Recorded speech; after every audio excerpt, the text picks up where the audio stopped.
আসসালামু আলাইকুম রহমতুল্লাহ। আছি বিপিএ নির্বাচন, নবম কার্যকরী পরিষদ নির্বাচন 2026-এ। বাংলাদেশের ফিজিওথেরাপির পেশাজীবীদের জন্য বিপিএ নির্বাচন অত্যন্ত কোলাহলপূর্ণ এবং আশাব্যঞ্জক একটা নির্বাচন। এই নির্বাচন অনেক কিছু নির্ধারণ করে। কথা বলবো বিপিএ নির্বাচনের সর্বকনিষ্ঠ সম্পাদকীয় পদপ্রার্থী আমাদের প্রচার সম্পাদক আছেন আমাদের সাব্বির হোসেন ভাইয়ের সাথে কথা বলবো। ভাই, নির্বাচনের পরিস্থিতি আপনি কেমন দেখতেছেন? আলহামদুলিল্লাহ, এখন পর্যন্ত নির্বাচনের পরিস্থিতি আমার কাছে ভালো মনে হচ্ছে। ঢাকা এবং ঢাকার বাইরে থেকেও অনেকেই আসছে, স্বতঃস্ফূর্তভাবে অংশগ্রহণ করছে। আলহামদুলিল্লাহ, সব মিলে আমার কাছে পরিবেশ ভালোই মনে হচ্ছে। বিপিএ নির্বাচনের পদপ্রার্থীদের ঢাকায় থাকা খুব বেশি ম্যাটার করে। যে প্রার্থীরা ঢাকায় থাকেন তিনারা পেশাজীবীদের জন্য অনেক কিছু করতে পারেন, অনেক কিছু করারই সুযোগ পান। যারা ঢাকার বাইরে থাকে তাদের ঢাকায় আসা যাওয়াটা খুব টাফ হয়ে যায় এ যুগে এসেও। তো আমরা এখন কথা বলবো যে আপনার নির্বাচনের ইস্তেহার কি কি ছিল এবং নির্বাচনে যদি আপনি বিজয়ী হন তাহলে আপনি পেশাজীবীদের জন্য কি কি ভূমিকা রাখতে পারবেন? ধন্যবাদ তুষার ভাই।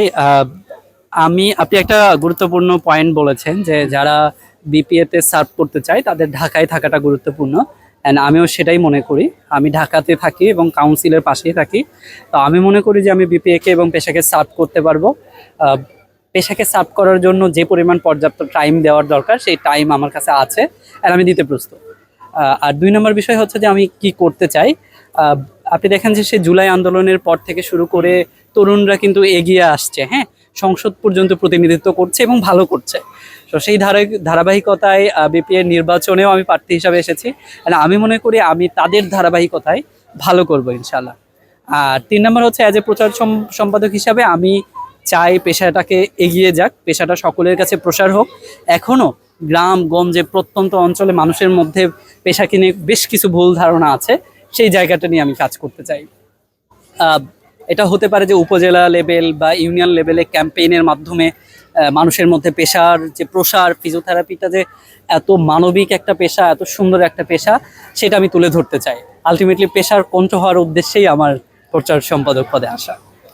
জি, অনেক ধন্যবাদ। আমরা চাই যে হচ্ছে বাইরের দেশ এবং বাংলাদেশের মধ্যে যে ফিজিওথেরাপির প্রফেশনের প্র্যাকটিস আছে এই প্র্যাকটিসের কোনো বৈষম্য না থাকুক বা একদম একটা সেম ট্রিটমেন্ট প্রসিডিওর সবাই পাক, সব রোগীরাই পাক, এটা আমাদের প্রত্যাশা থাকবে। Thank you. ইনশাল্লাহ সে আপনাদের আস্থার জায়গায় ইনশাল্লাহ রাখতে পারবো। অ্যান্ড আমি যদি নির্বাচিত হই আমি পেশাকে আমার সর্বোচ্চটা দিয়ে সার্ভ করবো ইনশাল্লাহ। অ্যান্ড যদি কোনোভাবে নির্বাচিত নাও হই তাতেও কোনো ওয়ে নাই, আমার যতটুকু সুযোগ আছে আমি সেই জায়গা থেকে ইনশাল্লাহ প্রচারণা চালাবো পেশাকে সকলের কাছে পৌঁছে দেওয়ার জন্য, দেশ এবং দেশের বাইরে।